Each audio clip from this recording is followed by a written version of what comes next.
Welcome back to the Gen X experience. This is episode 39, and it is also a new month, which means a new theme for the podcast. Before we talk about that new theme, if you're watching this or you see a clip, you will notice that I am sporting a red lip because I'm feeling a little feisty. So I've had some feistiness this past summer. Actually, no, I feel like I've gotten a little more feisty as I've gotten older and have perimenopause, which leads me into our topic of the month. We are revisiting perimenopause and menopause. And for all the men listening, don't tune out of the episodes coming up later this month, because if you are married, you have sisters, you have a girlfriend, whatever, in your life, you need to know about this too. I've seen some men online that talk about what it's like going through perimenopause with their wives and their girlfriends, and giving men some tips. And it's helpful to understand what's going on with us, because the thing is, we don't totally understand, and it's not completely in our control. So if you understand a little bit about what we're going through, it might help you better deal with the women in your life, and not have her, wanting to unalive you, or understand why when she tells you to stop chewing or breathing, that it's not because we hate you, it's because just noises and things, we just get set off for no reason. So, and I've definitely felt like that. Boiling pot is what I call myself, boiling pot sometimes, or just about to boil pot. So I thought we should revisit it. October is Menopause Awareness Month. September was Perimenopause Awareness Month. I think we should just combine them. Yes, we deserve 2 months, but whatever, the fact that we're talking about this is great. Gen X is definitely leading the charge. Millennials are coming on with us, because we don't want other women to suffer like we are. And our mothers and our grandmothers and previous generations of that suffered and didn't talk about it and didn't know. I've seen comments online where people I've asked my mom or my grandmother, and they I didn't go through this. And I'm sure that they did go through this and just weren't aware of things that were going on, or maybe they just blocked it out. They didn't know it was perimenopause or menopause. So I do remember, also in our mother's generations, a lot of them were having hysterectomies. My mom definitely did, but I do remember seeing her suffer with some of the symptoms of that later in life, and also before she got a hysterectomy. So I think it's important that we're having this discussion, and I applaud our generation, and I do applaud millennials too, who are joining the conversation. And hopefully, I think this is moving things forward. So now we just need the medical community to catch up. That would be real nice. They're working on it, but I will have an interview later this month talking more about that. But I thought we'd start a new series to do kind of seasonally, kind of reflecting back on the season. So today we're going to talk about, as I like to call it, the cruel summer. I will also at the end be announcing our book our book pick. It's so fun that I swear every time I record a podcast, suddenly my mouth and brain have moments of disconnection. So that was just one of them. Anyway, but we will talk about our book pick and how the book club will work. And just so you know, we're keeping it cool. We're keeping it casual. This is not like school. There will be no overhead, projections. There will be we're not going to get into it that deep. We're just going to have fun. And, anyway, we'll talk about it later, but let's get into what I kind of feel like was kind of a cruel summer. And let's start with why I think that. Well, first of all, let's start with the fact that it was so freaking hot. I mean, we're in October and it still hasn't completely cooled down. It's not as ridiculous as the summer, but I just felt like I was melting. And there were definitely times where, some of it was my medication, where I was like, I might turn into a puddle on my walks with Buster. So just be warned, if you see a giant puddle on the street in my neighborhood, that's probably me. It was just so uncomfortably, unbearably hot. Thank you, climate change. Yes, it's real. If you don't believe that it is, yeah, I don't have anything to say to you. Anyway, I told you I'm feeling feisty. But one other thing that, happened this summer is we lost a lot of icons, very quickly together. And it started to feel like 2016, where we lost, David Bowie and Prince and George Michael and some other musical icons, where it was just like, I felt like our childhood was dying. I mean, I very distinctly remember where I was when I heard that Prince died. I was standing in the checkout line with my mother at Publix, and the alert came on my phone, and my mom's like, "What's the matter?" Because I just like, apparently I lost all color. I'm pale as it is, but I lost all color. And I'm like, Prince just died. And she's like, "Oh, wow." And the checkout lady's like, "What's going on?" And my mom's like, "Oh, Prince just died," and she loved him. And the checkout lady's like, "Oh my God, so did I. What the heck?" So we started talking about it, and it was just so tragic and sad. And then later, George Michael passing away on Christmas, and yeah, I was like, have I gotten to that age? And they were not that old. Neither one of them were that old. So, yeah, it was sad. So what happened this summer? We had Malcolm Jamal Warner pass away, which I think hit us the hardest because he's a Gen Xer and he's in our age range, and we grew up watching with him. We grew up with him. He is Theo Huxtable. We watched him in that show, and we felt for him and we rooted for him. And, you remember the Monopoly episode where he's saying he could be on his own, and his dad's trying to explain to him, Dr. Huxtable, that, you can't afford what you think you can afford.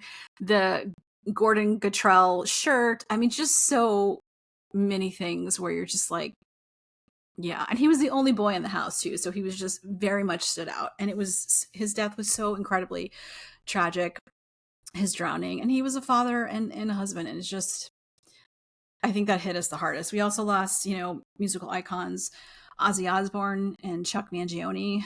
Ozzy, definitely probably more well known. He passed away not that long after he performed his last concert, where he, despite having Parkinson's disease, he did it sitting, but he still did an amazing job from the clips that I saw. I'm not a Ozzy fan. That his music, that was not my kind of music, but I do know who he is, obviously, and I do know his music and his songs and who he is. I mean, hello, I watched the Osbournes when it was on, and it was such a cool show because you saw this man, you're like, oh, here's this crazy rock star who bit the head off of bats, or chickens or whatever, right? Or which animal it was.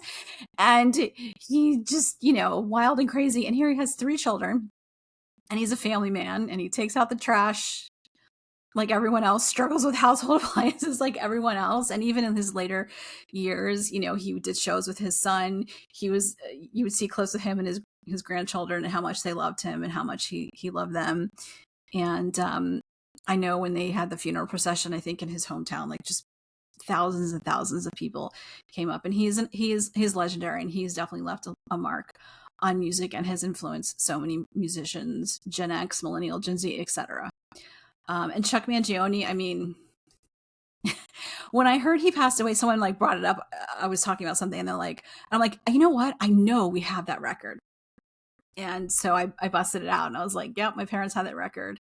And I could just hear, the music playing in my head, and it was like a fond memory of our childhood. We also lost Lonnie Anderson in the summer. Actually, I think the day before my birthday. And she's not a Gen Xer, but we did grow up with her, right? We watched WKRP. She's probably one of the most famous blondes of the 80s and 90s. And I love WKRP. I have seen clips online, but I'd love to watch it again because it was just such a good, funny, silly, just interesting show. And Lonnie Anderson was definitely an interesting character on that show. And then in spring, I know this is not summer, but we lost Val Kilmer, and that, I mean, he was sick for a while. He had cancer, and then he wasn't able to talk after that. But I mean, we grew up, right? Top Secret. If you've not seen that movie, it's genius.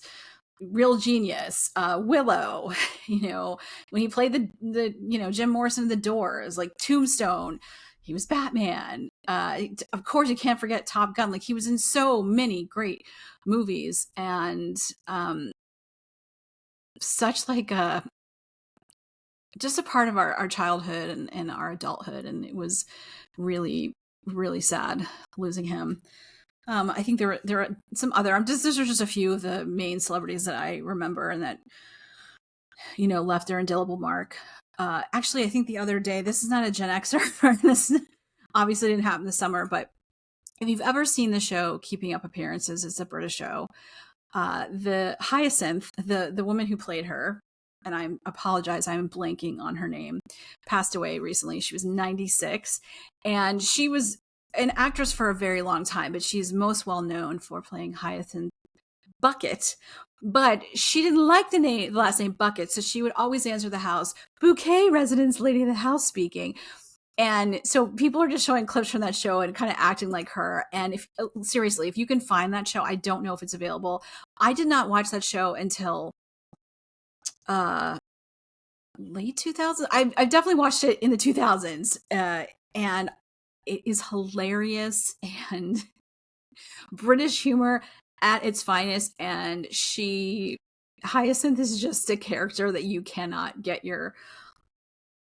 out of your mind. She's just so pretentious, but she's really she thinks she's like higher status than she is, and it's just hilarious and interesting. And the things that she says, one of the things that happens is there's a Chinese restaurant, I believe it's Chinese, that has the same number as them. Like there's two differences. They accidentally call her house, and she's like, "No, you cannot have this and that. This is not this is not the restaurant." So it was like a running joke in the show. But yes, a fond farewell to Hyacinth Bouquet, aka Bucket. So, speaking of watching older shows, so if you have not found the streaming service Tubi, Tubi, it is free.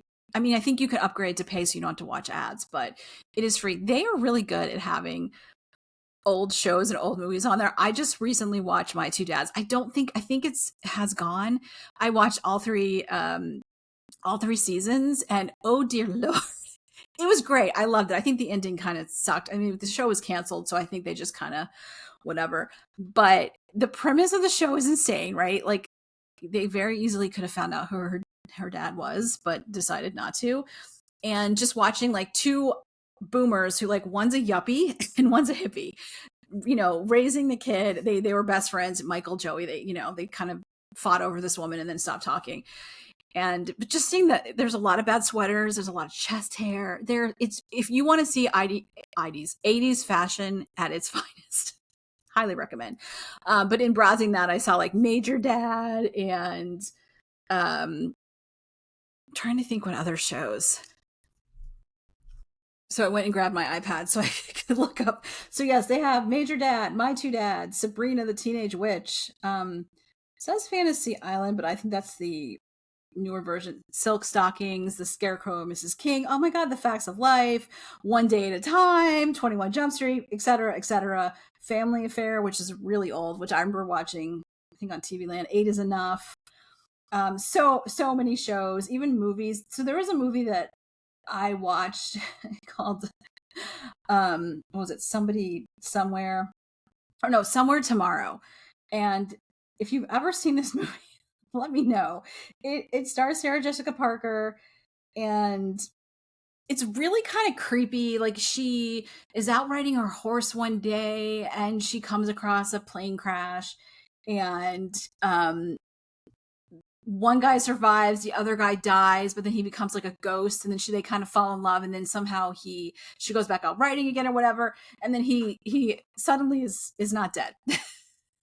So, and I think it was the guy's only movie.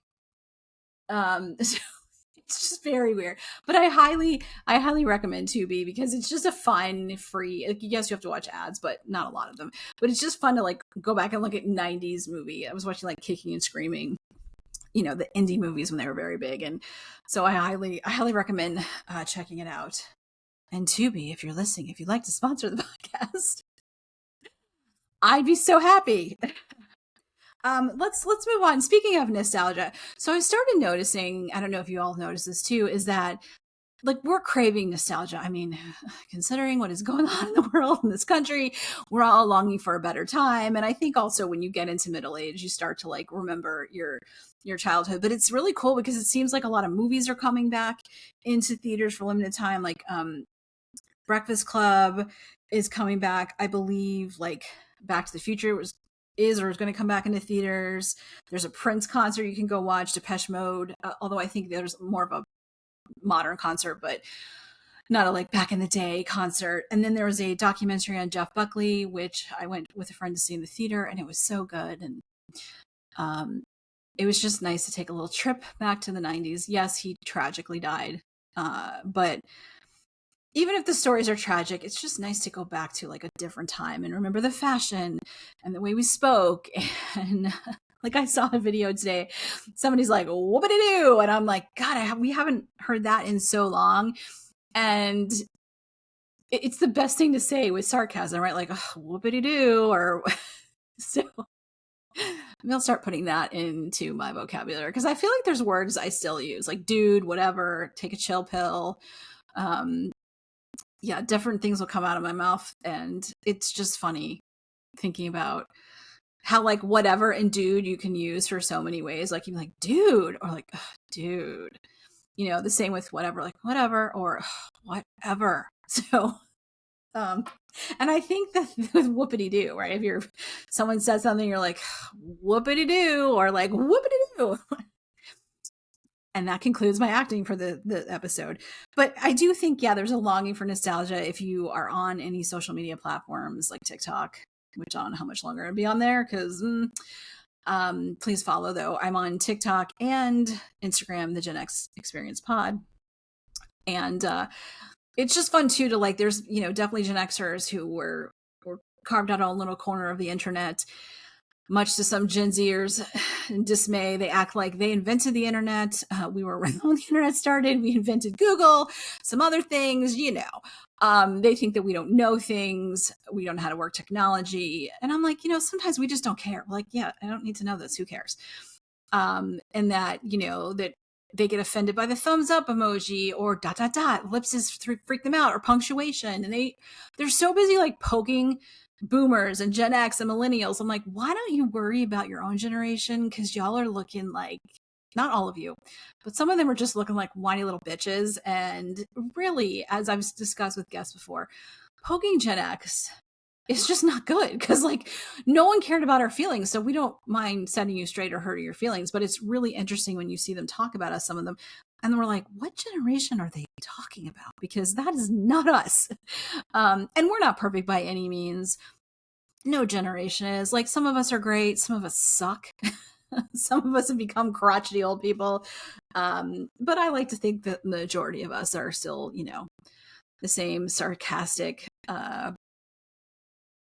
traumatized, scrappy bunch that we've always been. But it is really cool to see the rise of Gen X, really, you know, on TikTok and Instagram, and talking about nostalgia and making us remember games we played and toys that we used and just moments in time. And it's nice to kind of take a little break from the chaos and craziness that is 2025, or really just the 2020s. This decade is very disappointing. Probably started long before that, but I'm just going to stick with this decade because I'd like to opt out and come back another time.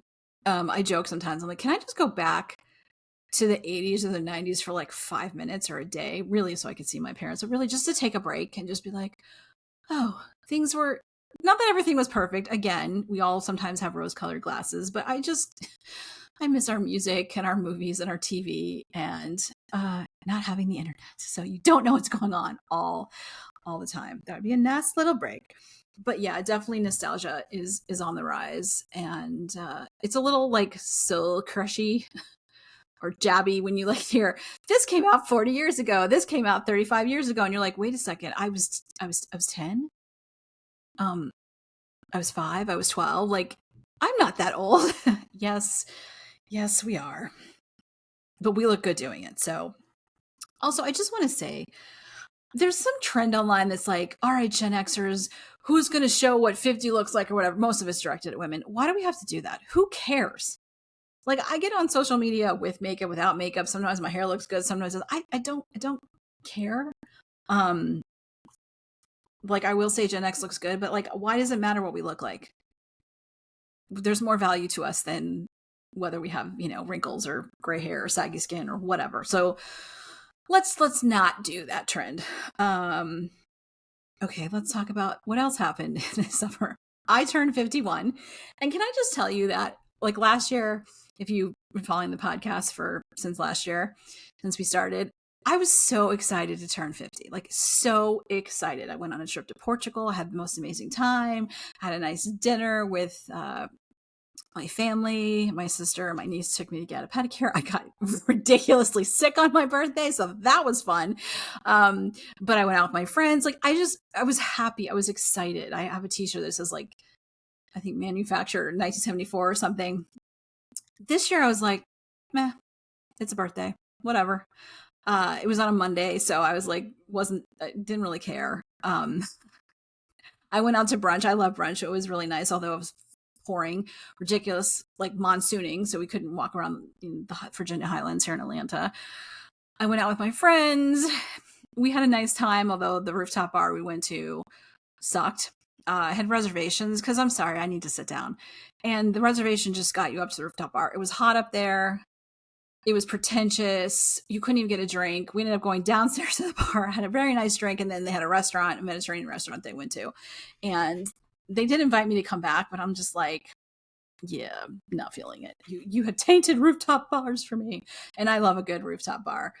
I definitely got into that habit of loving a rooftop bar and going out for my birthday to rooftop bars when I lived in New York. So yeah, and I got adjustable weights for my birthday. Very excited because this girl is getting stronger and I need heavier weights and also like weights that take up less room. Maybe one of these days I'll join a gym, but I love being able to just like work out at home. Doesn't matter what it look like. No one's correcting my form. I mean, I try to do good form. I can listen to whatever music I want to, and I can go to the bathroom and grab a Kleenex because, yes, my nose runs when I work out. That's also a symptom of perimenopause. And yes, for some of you, like, you blame everything. Well, because my nose didn't run before, and I've talked with other women who are like, yes, why is our nose running when we work out? So there, some more feistiness for you. Speaking of feistiness, you know, Gen X is still dealing with ageism. I see posts all the time from Gen Xers on LinkedIn. And there are definitely articles that have been written about, especially in the creative industries, also in tech, where Gen Xers are being kind of pushed out and phased out. And one of the excuses they're using is that we're not adaptable and we don't know how to do tech, which is ridiculous. Because if you think about Gen X, like if I think about when I started my career, the late 90s, early 2000s, until now being in advertising, so much has changed. So much technology has changed. The way websites are done, like the way SEO, search engine optimization, is done. The advances, we have social media, and there's so many advances, and a lot of them we created. And, people like QR codes. I remember when those came out, died, and then came back. Or augmented reality came out, more than a decade ago. So we were all around for those things. And for people to say in these industries, advertising, movies, etc., that we can't do this, it's absolute utter bullshit, because we have had to be adaptable. In every industry, things have changed. It doesn't matter what you're in, you've had to adapt. And if you haven't, I mean, that is on you, but for the majority of us, we've had to adapt. And yes, like sometimes as a person who runs their own business, I've had to learn like a lot of different tech. And sometimes I don't care about, I'm like, I don't need to, like, no, this is not making my life easier. I don't need to know it. So as you get older, you become more discernible and also are like, this is ridiculous. I don't care. But if you're working in corporate, like, you have to learn something, you learn it. We are adaptable. So just say you don't want to pay us. But also in the reverse, you see younger people coming out of college having trouble getting a job because some of it's their fault. Just going to say that, because they don't want to work. And granted, I get it. Like, you know what? It's ridiculous how much people are like, oh, work-life balance, that's not a thing. And, as someone who's worked in advertising, and there were times I didn't get bonuses or overtime like other industries do. And we're working ridiculous hours and was exhausted. And then I was told I needed to be more creative. And I'm like, how can I be creative when you're exhausting me? So you do get treated like crap, but there is a thing of paying your dues to an extent, and every generation pushes and moves things forward.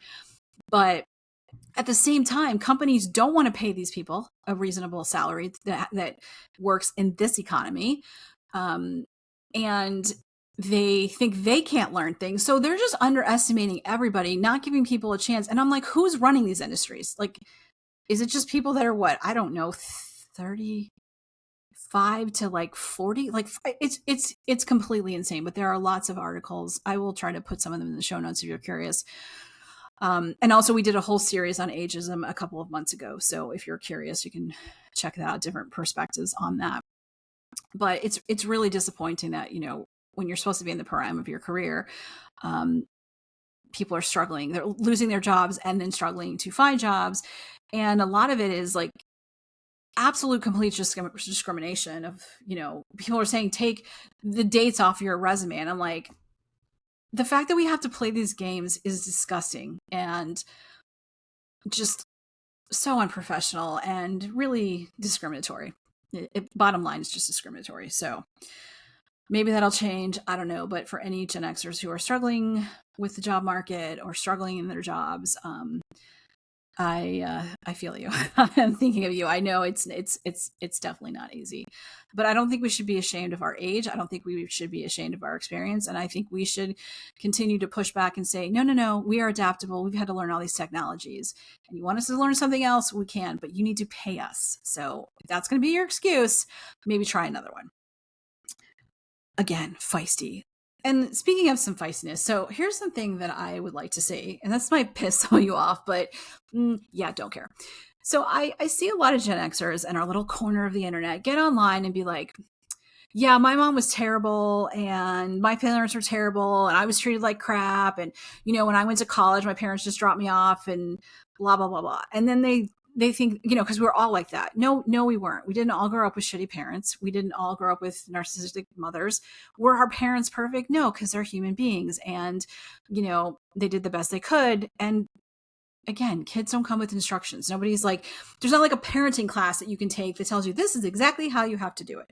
So did our parents screw up? Yes. Do we have trauma from that? Yes. Does every generation have trauma? Yes. Because as I've said numerous times, you do not get out of childhood unscathed. But those of you who are getting online looking for validation and trauma bonding and not dealing with your trauma, because yes, it's okay to go to a therapist, really need to do so. Because y'all get so offended. I had a discussion with someone because he posted something. I was like, no, actually, I didn't grow up that way. I learned this and that. And he was so pissed and then started saying, well, you had terrible parents. I'm like, no, I didn't. And he just, and you must have, grown up with like parents who didn't let you think because you probably had Democratic parents. Or I'm like, oh, sir, you have picked the wrong girl. My parents, yes. Democrats. Am I a Democrat? Yes. Really would rather just be nothing because I think both parties suck. But to vote in the primaries, even my mom used to say this, we all have to like be part of a party. My parents encouraged us to think for ourselves. I knew what they thought of things, but I was allowed to kind of think for myself. And so no, sir, you picked the wrong girl. Wrong day, wrong time, wrong girl. So I just want to encourage my fellow Gen Xers, if you are still holding on to that trauma that of your parents, please go talk to someone or sit down with yourself and ask yourself why you can't let go of this. We are in middle age. It's time to let go of stuff that may be holding you back and to just like get over it. And I don't mean that in a mean way. I don't. Because like, yes, we were told to just life isn't fair. Get over it. Yes, life is not fair. It's not. It's a hard lesson to learn, but if you know that, it makes things a little easier. But if you continue to hold on to the things that your parents did to you or people did to you at school, et cetera, you are not going to be happy and you're going to continue to hold on to this. And do you want to take this through the rest of your life? I would hope not. So yes, it's fine to share about that stuff and, say, did anybody else have to do that? But when people be like, tell you no, don't get pissed off because they had different experiences. Like I personally love that we have a lot of things in common, especially like our cultural references and things we learned and experienced. And our parents had a lot of the same, things. And that's fun, even when you hear it from people who live in other countries. But we did not all have the exact same childhood. And I find it fascinating to learn about other people's experiences. Like that guy, he didn't learn about civics and certain things. And I was like, wow, we took government class. And so it's interesting to me, maybe because even though I hate people, I also find people fascinating and I find our generation fascinating. And I think that we just need to take a chill pill get over ourselves and talk to each other, but not just assume that because your childhood was shitty, that everybody else's was, that your parents were shitty, everybody else's were, and you're just going to hold on to this. You're like 100 years old.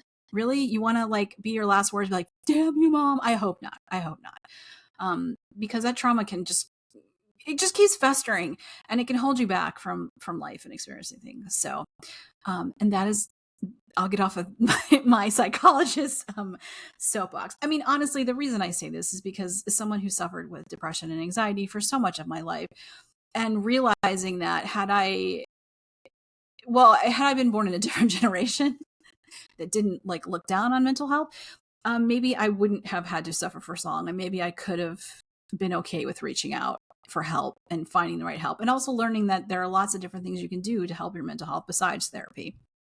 And maybe my life would have turned out a little bit differently, and maybe it would have taken me so long to find my happiness and my joy, which I'm not happy all the time, but at least like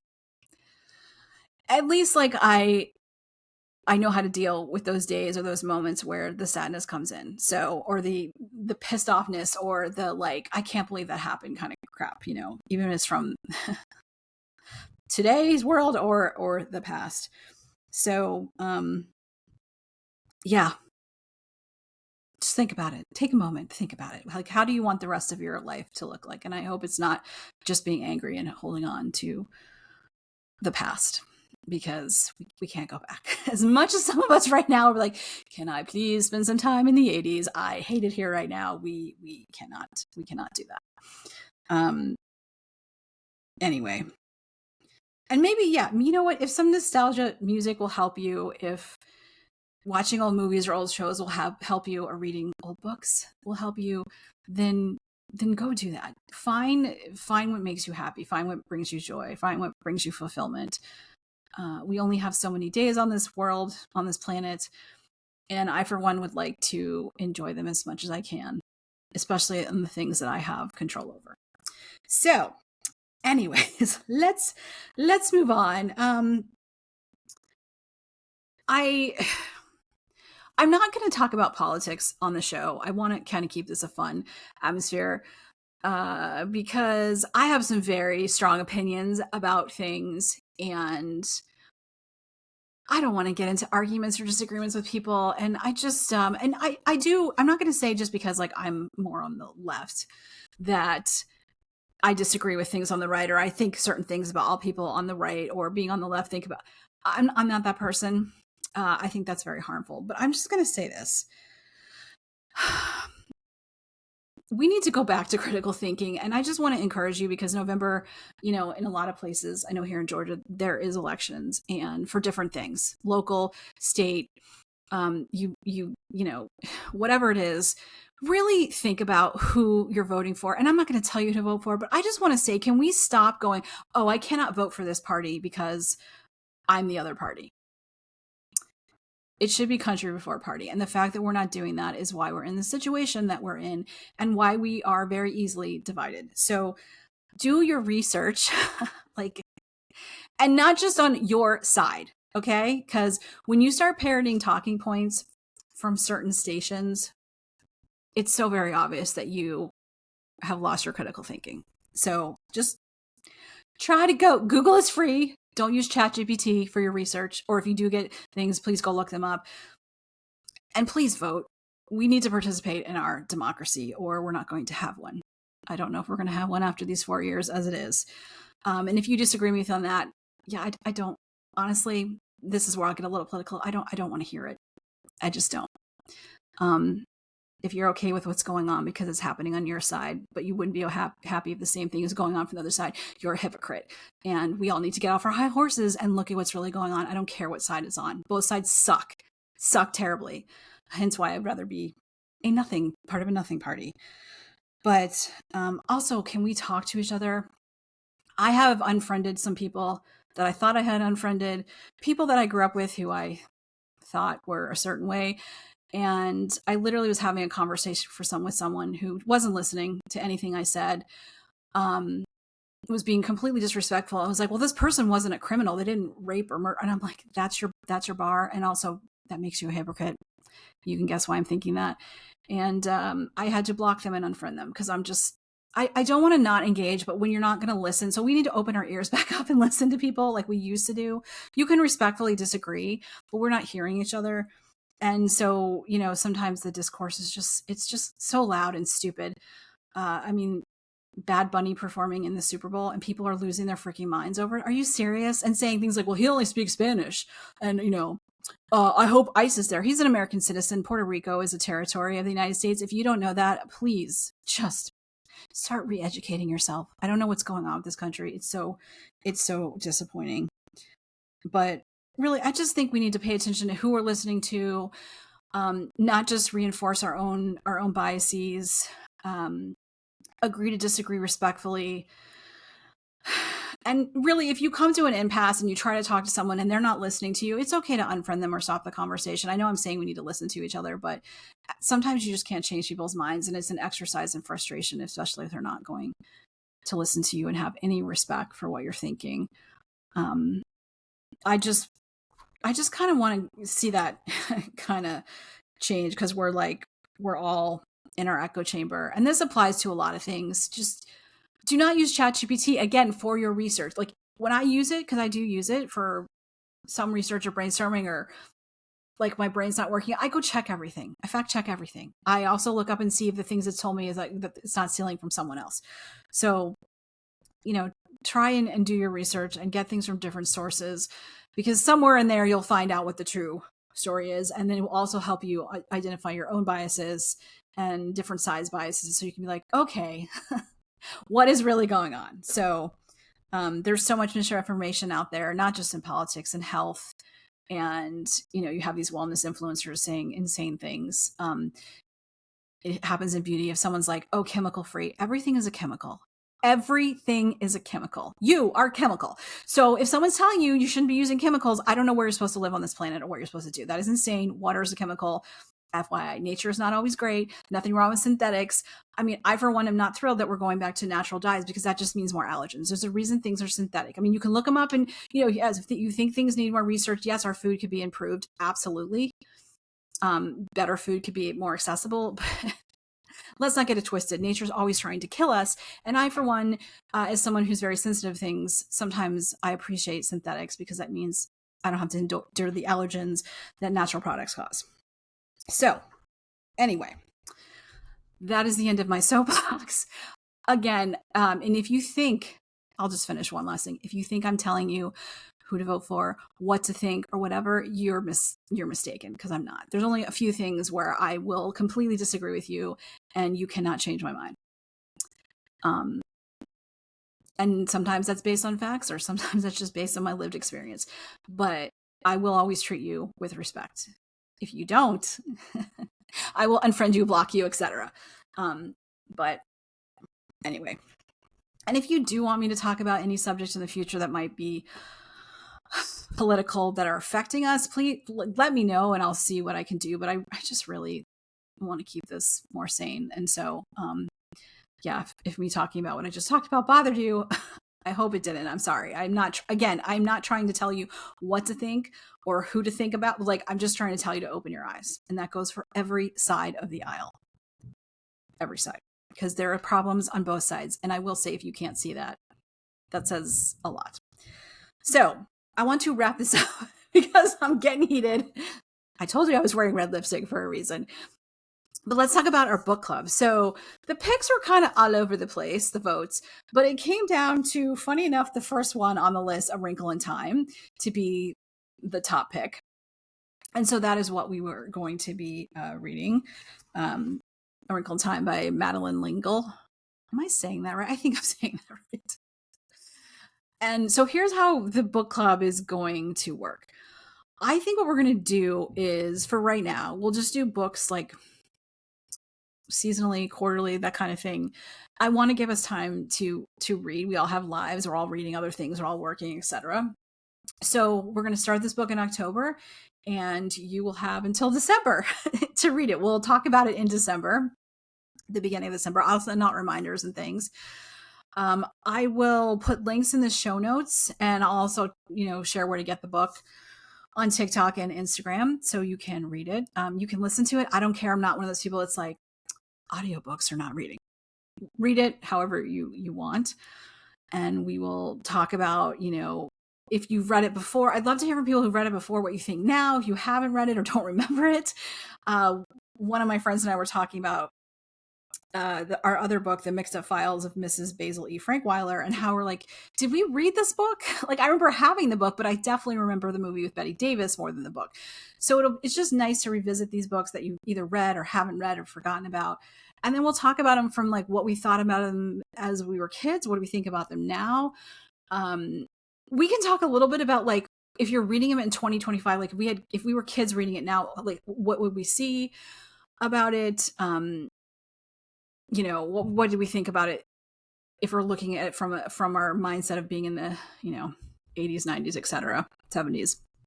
So I hope you will join us in this book club. And we picked something, it was like a spooky theme. If you didn't know, our choices were A Wrinkle in Time, The Mixed Up Files of Mrs. Basil E. Frankweiler, My Sweet Audrina, and The Shining. So I managed to escape reading Stephen King yet again. Someday, maybe. So I've seen some of his stuff that he's done. Stand By Me and like Haven, but I'm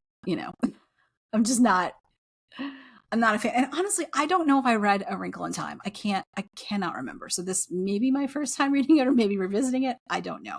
But we will be talking about this in December. If you would like to contribute to the conversation, whether you get on the podcast or you just write in or whatever it is, we have a voice line. I don't think I've ever looked at it, but I haven't gotten any notices that we have it, but however you would like to participate, I definitely welcome participation. Also then in December, we will pick our like winter book club, and we'll figure out what that will be. It might be holiday related. It might be winter related. I'll get you guys' suggestions and we'll go from there. So anyway, that is the end of our Cruel Summer episode. Welcome, fall. I am so happy that you're here. My Gators won, finally. They suck. At least they'll have Ohio State. I hope you're enjoying watching football, watching the leaves change, getting ready for spooky season. There are some really cool decorations in my neighborhood, and it just brings me so much joy. So until next time, my fellow Gen Xers, don't you forget about me, because I will not forget about you.